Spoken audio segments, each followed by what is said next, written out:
Hi, I'm Jillian, and you are listening to The Mindset of Podcasting, where we not only talk about the technical side of launching and managing your podcast, but also about building your confidence in yourself and the power of your voice. Your business and your podcast depends so much on your mindset. So I will be diving deep into the mindset blocks and issues that we go through when starting and running your own podcast so you can feel confident in your message and in your voice. It's time to listen in and feel confident about yourself and your podcast. Welcome back to the Mindset of Podcasting. Today we're going to be talking about what does a podcast manager actually do. So I want to start by telling you how I became a podcast manager. So in the summer of 2020, we all know what happened in 2020, but I was running a coffee shop with my husband, and our coffee shop had to shut down because we couldn't get supplies. People were getting sicker. We just didn't have the business. So we shut down for 2 months. And all of a sudden we were without an income because we were both entrepreneurs. We couldn't get workman's comp or really any help during that time. So we were dwindling into all of our savings. So I had been following this lady on Instagram. We had been communicating back and forth because she was a period coach, and she was actually kind of helping me regulate my period and everything. And she put out a post that she was looking for a virtual assistant. And I'm like, I had an office job in a hospital for 14 years. I was like, I could do this. I could figure this out. So I messaged her. I'm like, hey, I really need a job right now because of the pandemic. I've never been a virtual assistant before, but I'd be willing to learn. I told her my background, my history, and everything.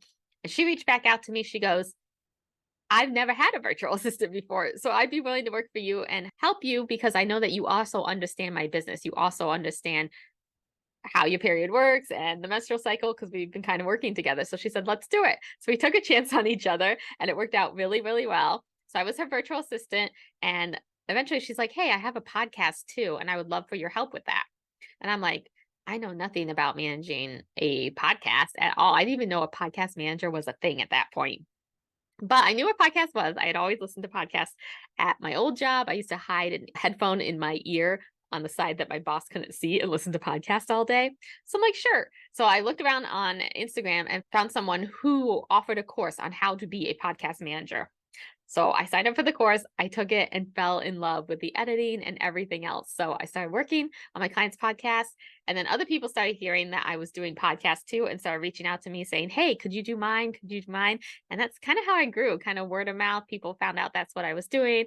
And so I started going to Facebook groups, applying for any jobs that came up that way. And then in 2021, I officially stopped being a VA and just went to podcast management, which is what I'm doing now. And I absolutely love it.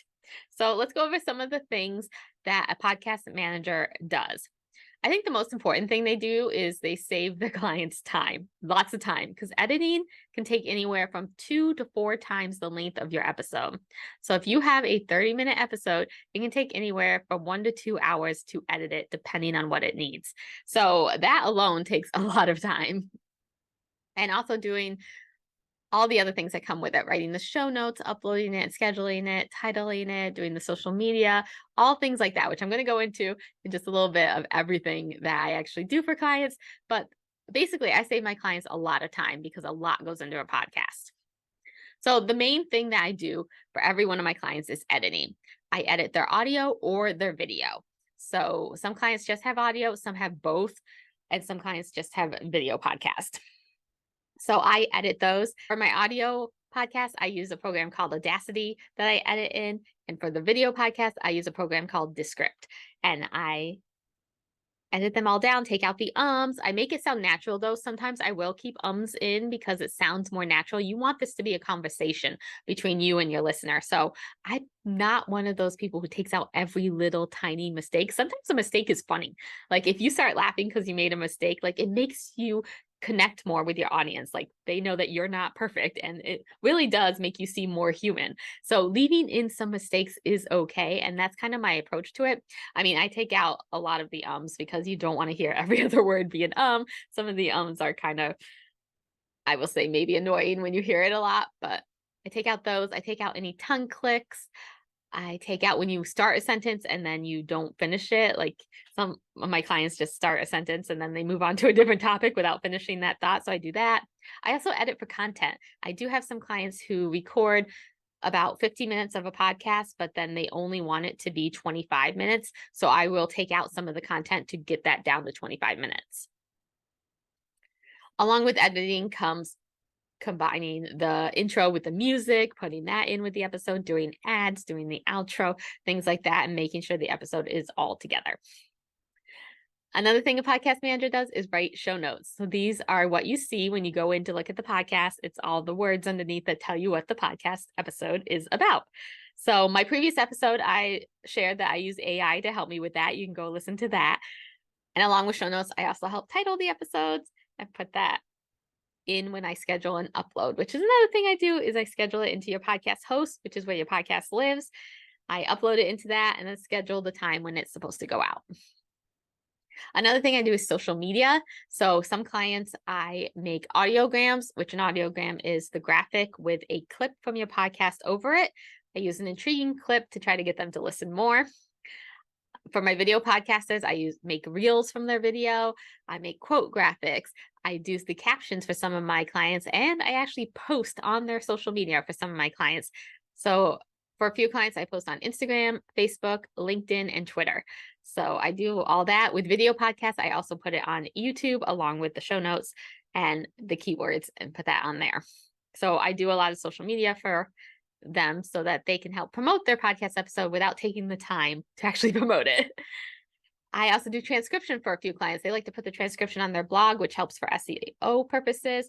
Some of them take the transcription and make that into a newsletter. So it's easier if I do the transcription, then they can do the newsletter, or sometimes I do both and I do the newsletter also.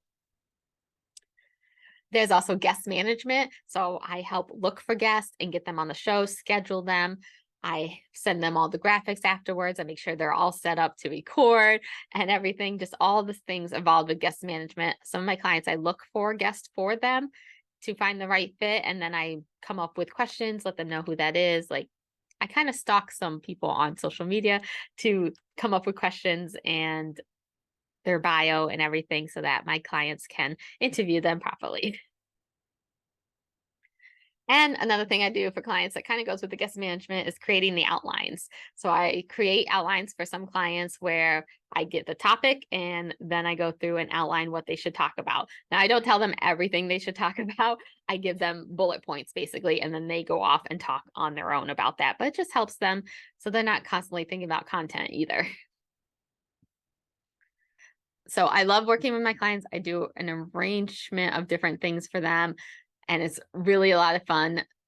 Editing, I would say, is probably my favorite thing I do because I only have clients whose podcasts I would listen to even if I wasn't working with them. So I love listening to their podcasts. But yeah, it really helps me be creative because I'm kind of an editor and video editor, a copywriter, a social media manager, lots of different things. And it just helps get my creative juices going.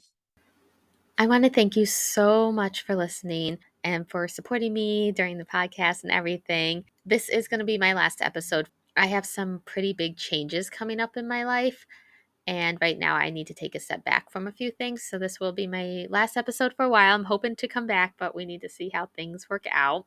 I'm not ready to share yet what's going on. I have a coach who tells me share from your scars, not from your wounds. And right now, this is a very open wound. So I will be waiting to share, but I just want to thank you so much for listening. And hopefully, I will be back soon. So enjoy your holidays, enjoy your new year, and I'll speak to you later.